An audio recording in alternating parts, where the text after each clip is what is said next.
Le texte aborde plusieurs sujets, notamment l'astral, l'amitié, l'intelligence et la stabilité. L'auteur affirme que l'astral n'est pas un ami, mais plutôt un disciple ou un exécuteur.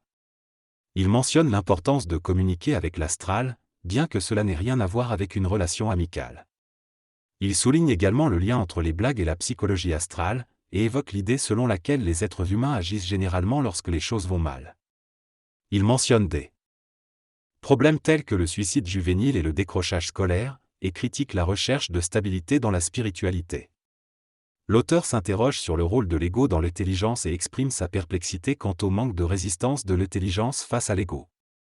Il souligne que la conscience ne garantit pas la liberté et conclut en rappelant que l'astral a un impact sur les pensées et les actions, même si l'intelligence et la conscience peuvent en être conscientes. La problématique soulevée ici est que l'intelligence n'est pas repoussée, mais plutôt mal comprise. L'auteur explique que cette confusion provient de l'identification de l'individu avec son corps physique, astral, mental, etc. au lieu de reconnaître que l'intelligence est distincte de ses véhicules corporels. Il compare cette relation à celle d'un pilote contrôlant un robot. Au départ, le pilote doit apprendre le langage de contrôle des différents ordinateurs qui gèrent les différentes parties du robot. Au fur et à mesure, le pilote établit des contacts avec ses ordinateurs et apprend à mieux comprendre et contrôler le robot. Cependant, il souligne que même s'il est conscient de ce qui se passe, il ne peut pas toujours empêcher le robot d'agir selon ses mémoires et programmations. Il explique que plus on est conscient, plus on est frustré, car on voit les erreurs et les limitations du robot. Il suggère alors que le développement de la volonté, compris comme la capacité à agir sur les différents plans, permet de mieux contrôler le robot et transformer sa conscience. Dans ce texte, l'auteur réfléchit à la relation entre son ego et son intelligence. Il exprime sa volonté d'instaurer progressivement une intelligence consciente à l'intérieur de son corps et de prendre le contrôle de ses actions. Cependant, il reconnaît qu'il y a encore des limitations et des vecteurs d'information qu'il n'a pas réussi à dissocier. L'auteur explique comment il utilise des instructions pour influencer son ego à agir selon sa volonté, en programmant des structures et en envoyant des informations spécifiques à certaines parties de son astral. Il souligne également l'importance de s'instruire soi-même et d'accepter que les autres nous instruisent sans se sentir attaqué. L'auteur se rend compte que sa perception est déjà influencée par ses propres filtres et que toutes les informations qu'il reçoit sont teintées par ses propres définitions de beauté et de laideur. Le message souligne que l'ego est informé de la position du bras, mais cette information peut être fausse. L'illusion est maintenue car l'ego perçoit de manière erronée. Pour le contrôler, il faut comprendre sa programmation et lui donner les bonnes informations. Cependant, il est important de distinguer qui nous sommes de ce sur quoi nous travaillons. Il est possible de manipuler notre corps et notre psychologie, mais il faut réinstruire l'ego en créant de nouvelles mémoires et en changeant les réponses habituelles aux stimuli. À répétition, l'intelligence, l'utopisation et le dialogue sont nécessaires pour effectuer ces changements. Il est également crucial de ne pas s'identifier avec les véhicules, corps, ego, que nous contrôlons.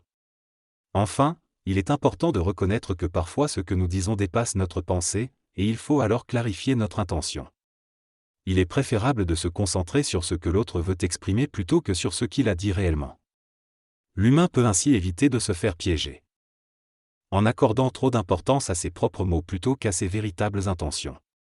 La raison pour laquelle nous avons du mal à nous séparer de ce que nous exprimons par rapport à ce que nous sommes, c'est parce que nous mettons plus d'importance sur nos actions que sur nos expressions. Cela crée une fusion dans notre identité et nous empêche de nous détacher de nos programmations. Nous devons comprendre que nous devons nous identifier à ce que nous sommes, et non à ce que nous exprimons. Par exemple, lorsque nous transpirons en rencontrant quelqu'un d'important, ce n'est pas nous qui transpirons, c'est notre corps qui réagit.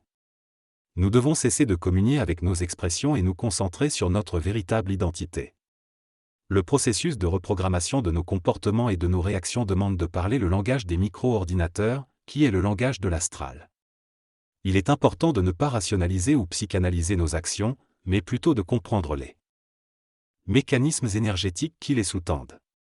Dans ce passage, l'auteur soulève l'idée d'être soi-même dans ses interactions avec les autres. Il explique qu'en restant authentique, on gagnera le respect des autres et on pourra ensuite les influencer avec ce que l'on est. Il mentionne aussi l'importance de s'adapter aux traditions et aux normes sociales, tout en restant fidèle à soi-même. Il souligne l'importance de ne pas perdre sa véritable essence et de ne pas se laisser manipuler par son ego. Elle suggère que le projet d'une société sans violence et sans criminalité pourrait être difficile à accepter pour certains individus, car cela remettrait en question leur rôle et leur source de satisfaction personnelle. Pourtant, il affirme que ce changement serait intelligent et bénéfique pour tous. Il souligne aussi comment l'ego est habitué à la stabilité et résiste au changement, même si ces derniers peuvent être nécessaires et apporter des améliorations. Il semble que le texte traite de divers sujets tels que les changements technologiques et environnementaux, les problèmes liés à l'utilisation du pétrole et l'importance de passer à des sources d'énergie renouvelables.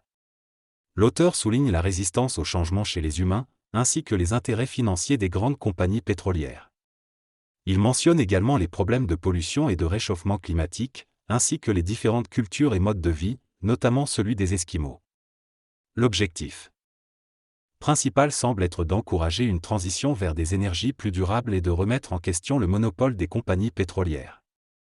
Le texte exprime l'idée que les traditions sont souvent archaïques et qu'il est nécessaire de s'adapter au changement. L'auteur critique particulièrement les traditions des Esquimaux et des Amérindiens, lesquelles, selon lui, entraînent des comportements néfastes pour la santé. Il soutient que l'humain a une grande capacité d'adaptation, mais qu'il est réticent au changement tant qu'il n'est pas contraint de le faire. L'auteur affirme également que les traditions sont nuisibles et doivent être abandonnées pour permettre l'évolution de la société. Être conscient de ce qui se passe dans le monde peut causer de la frustration et de l'écœurement. Ceux qui n'en sont pas conscients s'en moquent, tandis que ceux qui en sont plus conscients peuvent en souffrir. Le problème réside dans l'idée erronée que la conscience nous donne un libre arbitre. Et on ne comprend pas cela, on risque de souffrir de dépression et de névrose. Pour éviter cela, il est important de trouver des alliances avec d'autres personnes conscientisées. L'énergie de la névrose peut être canalisée vers l'évolution personnelle. Il faut cesser de chercher à changer le monde extérieur et plutôt se concentrer sur soi-même, exprimer sa propre intelligence et volonté. La conscience ne libère pas immédiatement, mais permet de développer des phénomènes intéressants pour l'avenir. La névrose est un problème uniquement lorsque l'on continue de s'affronter à l'extérieur. Il est important de ne pas chercher à sauver le monde, mais plutôt à se concentrer sur sa propre évolution. L'écœurement peut être perçu comme un plaisir et une énergie, mais beaucoup de gens ont appris à associer l'écœurement à la dépression et au malheur. Cependant, l'écœurement est en réalité une réaction logique et naturelle face à une situation inappropriée. Il ne dépend pas de l'extérieur, mais de nous-mêmes. Nous réagissons aux stimuli de notre environnement comme des électrons, en nous laissant influencer par tout ce qui nous entoure. Cependant, nous ne devons pas nous laisser manipuler et devenir névrosés. Nous devons nous recentrer sur nous-mêmes, rassembler nos énergies et nous entourer de personnes qui sont à notre niveau. Si nous voulons parler des choses qui ne vont pas, nous devons le faire de manière énergique et intelligente. Il est important de se forger sa propre opinion et de ne pas se laisser répéter les choses sans réfléchir. Il est également possible d'établir une connexion permanente avec le régisseur de pensée, mais cela dépendra de certains critères qui seront déterminés ultérieurement.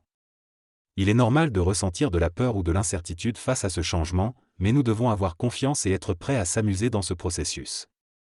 Il est important de ne pas avoir peur de se tromper et de se remettre en question, car nous vivons dans un monde d'illusions. Lorsque nous réussissons à dépasser cette étape critique, cela peut être une volonté supplémentaire, ou simplement parce que c'est le cas. L'écœurement peut être utilisé comme un langage de la face pour livrer notre message de manière efficace. Cependant, il est essentiel de se souvenir que cela ne relève pas de la magie, mais de la compréhension de la nature de la réalité. La colère mentale douce permet de faire un cheminement intérieur pour éliminer les fardeaux internes qui manipulent notre conscience. Elle est plus efficace que de se laisser emporter par la colère extérieure. En travaillant sur soi, on se reconnecte à ce qui est important et on se libère des manipulations. Même si cela peut prendre du temps, chacun finira par être bien. Il est important de se questionner soi-même plutôt que de chercher des réponses à l'extérieur. L'opinionisation consiste à avoir une opinion solide et droite de soi-même, tandis que la politisation est la capacité à communiquer son opinion à travers les manipulations collectives. Avant de pouvoir se politiser, il est nécessaire de s'accepter soi-même et d'avoir une opinion solide. Dans cet extrait, on parle de la réincarnation des choses et de l'opinionisation, qui consiste à être sûr de ce que l'on sait. On aborde également la politique et les manipulations des masses. L'auteur soulève la question de ce qui est laid dans l'intelligence et affirme qu'il n'y a rien de laid dans cette notion. On mentionne aussi un exemple où quelqu'un fait une erreur dans son devoir, mais refuse de reconnaître cette erreur. Finalement, l'extrait se termine par une conversation où la personne parle seule et termine en disant qu'il n'y a personne.